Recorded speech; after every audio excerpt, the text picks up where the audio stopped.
Milo's Museum, a literally cultured read aloud. Written by Zetta, Elliott, and illustrated by Wong. Milo woke up feeling excited. Today her class was going to the museum. Mommy and Daddy had to work, but Papa went along as a chaperone. When they reached the museum, Milo's teacher told the class that their tour guide was called a docent. A docent is a person who teaches us about what's inside the museum, Miss Liu explained.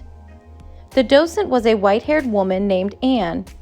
She led the children from room to room, stopping to tell them interesting things about certain sculptures and paintings.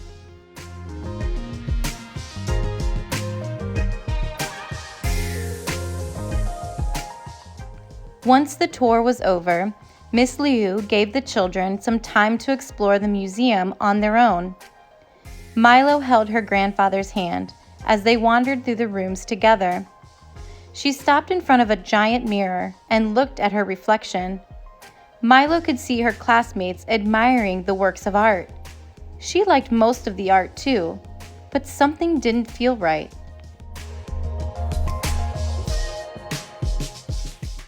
Milo tugged at her grandfather's hand.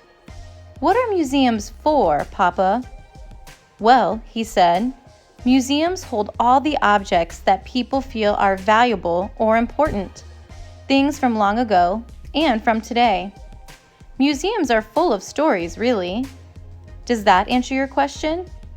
Milo nodded to show Papa she understood, but she still felt funny inside.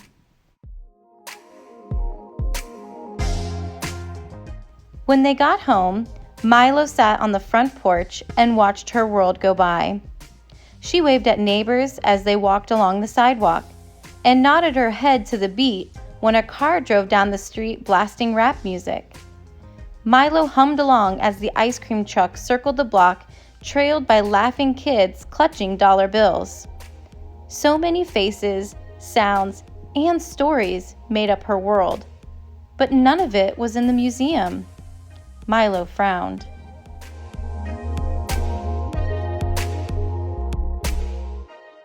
"Feelin' funky, Mama?" Milo jumped up and ran to give her Aunt Vashti a hug. They sat down on the porch steps, but Milo didn't say a word until her aunt nudged her and asked, "Why so glum, chum?" "We aren't in the museum," Milo said quietly. "I want to know why."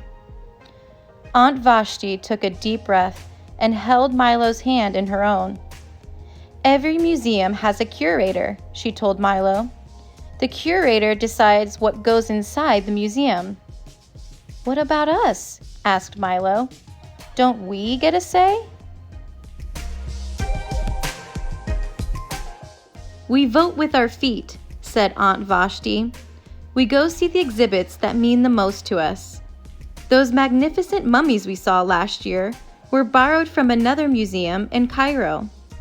"I remember," said Milo, "but we shouldn't have to wait for a special exhibit to see ourselves in the museum."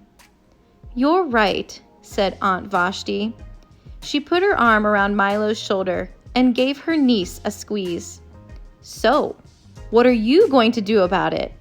"Me?" Milo said with surprise. "What can I do?" "You could try writing a letter to the curator," Aunt Vashti suggested.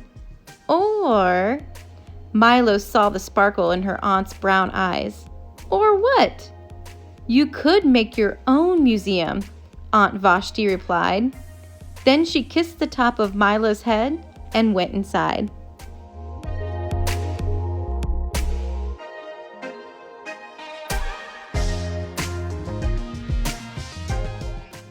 Milo sat on the porch steps and thought about what Papa had said.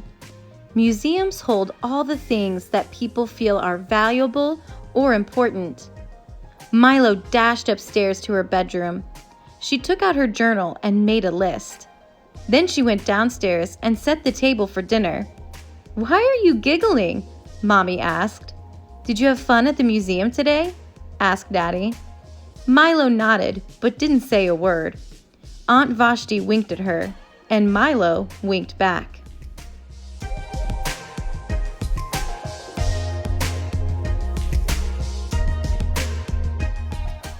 The next day, Milo took her suitcase out of the closet. She carefully packed her items inside and went out to the backyard. "Running away from home?" Nana teased from the porch. "Wait and see," said Milo. Milo pulled her suitcase across the grass and stopped at her playhouse. What should she do first? Milo thought about her class trip the day before. She took off her book bag and pulled out her journal. With a purple marker, she wrote, "Milo's Museum." Milo tore the sheet of paper out of her journal and taped it above her playhouse.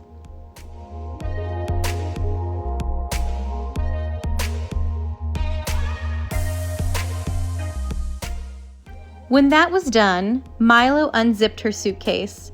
Her playhouse didn't have any glass cases or velvet ropes, but Milo set up her exhibit as best she could. When she was ready to give her first tour, Milo asked everyone in her family to come outside. "Welcome to my museum," she told them with a proud smile. "I'm Milo, your curator and docent. You're allowed to touch things in my museum," she said. "Just be careful."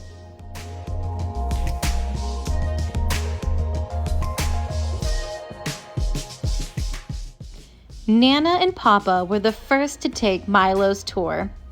"These baby booties were knitted by my great-grandma Sally," said Milo. "She was born down south, where it's warm. But it gets cold here in Philly, so she knitted some mittens too." Papa picked up the red leather box. "Tell me about this," he said, even though he already knew the story. "That belonged to my great-great-grandpa Jack," Milo told him. "He fought in France during World War I and was so brave they gave him that medal. It's called the Croix de Guerre." Milo wasn't sure she said that right, so she added, "That means Cross of War."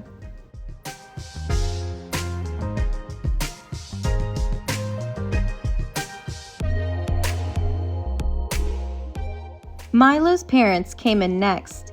She handed a framed photograph to her mother and said, "This is a picture that was taken at last summer's block party. You and Daddy slow danced in the middle of the street." Milo giggled and held out her arm. "I still have one of the bracelets we made on Nessa's stoop." Then she turned to her father. "This is a statue of Isis that I got at the other museum. She was a goddess in Egypt a long time ago. Aunt Vashti says Isis looks a bit like me." Daddy kissed Milo's cheek and said, "Auntie's right."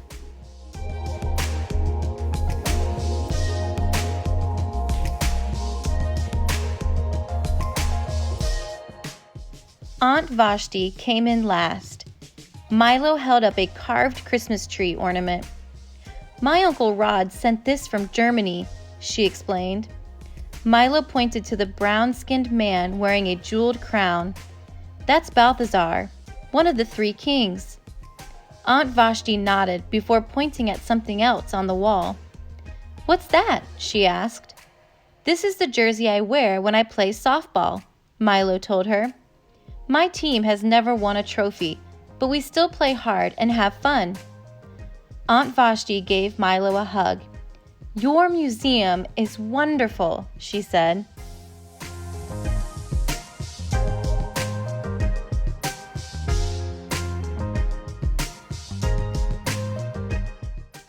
By the time Milo finished giving a tour to everyone in her family, several of her neighbors had come into the yard. 2 of her classmates were already standing in line, eager to see Milo's exhibit. "It's so cool that we have a museum right in our neighborhood," Mallory exclaimed. "I want to open my own museum too," said Hector. "Why don't you 2 add something to the collection?" Milo suggested. "That way our museum will be a mirror for the whole community." Hector and Mallory agreed. Milo looked at all the friends, family members, and neighbors in her yard. Then she took out her purple marker and made a new sign. The end.